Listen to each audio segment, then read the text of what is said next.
Die volgende insetsel is verpak vir Radio Fynbos deur Nadine Karsten van Viva Afrikaans. Nadine is 'n onderwystaalkundige by Viva Afrikaans en sy toer met taal weekliks net hier op Radio Fynbos. Vandag gesels ons oor die liewe versamelnaamwoord. Ek verwys nou na woorde soos swerm in 'n swerm bye, bundel in 'n bundel gedigte, tros in 'n tros druiwe en broeisel in 'n broeisel kuikens. Wat al hierdie woorde, naamlik swerm, bundel, tros en broeisel gemeen het, is dat hulle vir ons wys dat sekere individuele sake, 'n by, 'n gedig, 'n druif en 'n kuiken deel van 'n groter geheel vorm.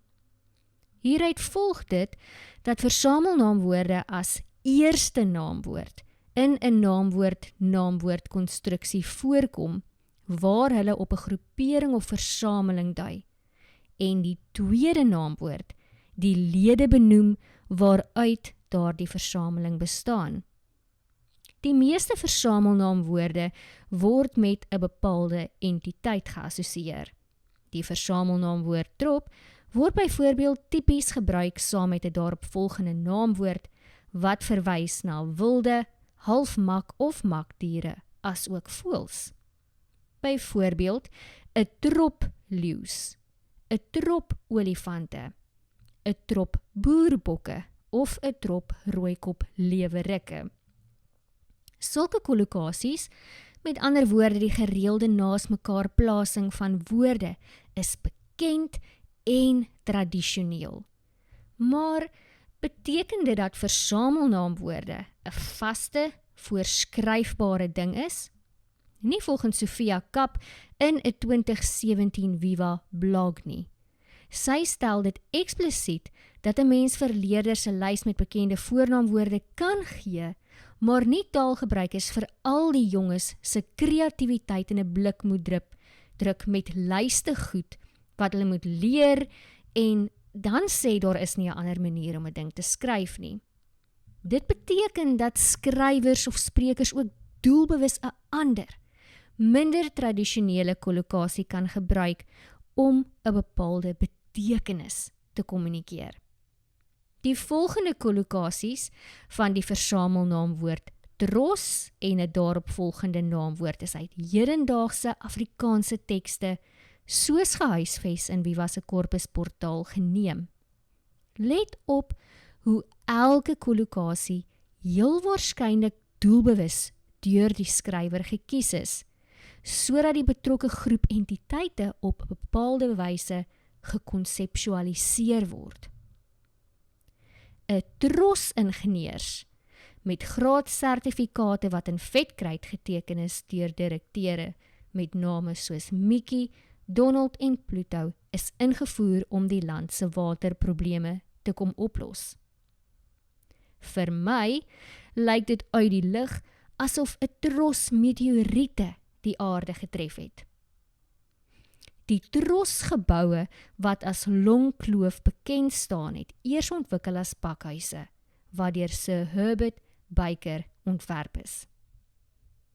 In die vorige voorbeelde word die versamelnaamwoord tros doelbewus saam met ingenieurs, meteoriete en geboue gebruik, om die beeld te skep van soortgelyke entiteite, wat dig by mekaar voorkom. In tros ingenieurs word tros boonop neerhalend gebruik om te beklemtoon dat selfs so 'n groep kundiges waarskynlik nie die waterprobleem gaan oplos nie. En op dieselfde wyse word tros ook neerhalend gebruik in die volgende WAT voorbeeld. Die hele tros snorkees borrel die kraamkamer binne. Luister ook hoe die versamelnaamwoord arsenaal saam met verskillende naamwoorde gebruik word om 'n bepaalde betekenis te kommunikeer. Daar is die kwaai hitte en bedompigheid en 'n arsenaal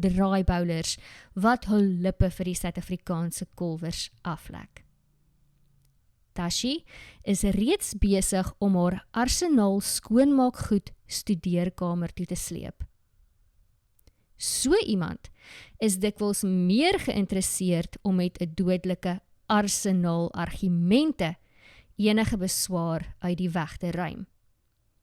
Tipies kollokeer die versamelnaamwoord arsenaal met wapens, maar in die voorafgaande voorbeelde word dit saam met draaibouwlers, skoonmaakgoed en argumente gebruik om die beeld te skep van 'n versameling kragtige middele wat soos wapens doelbewus vir 'n spesifieke doel ingespan word.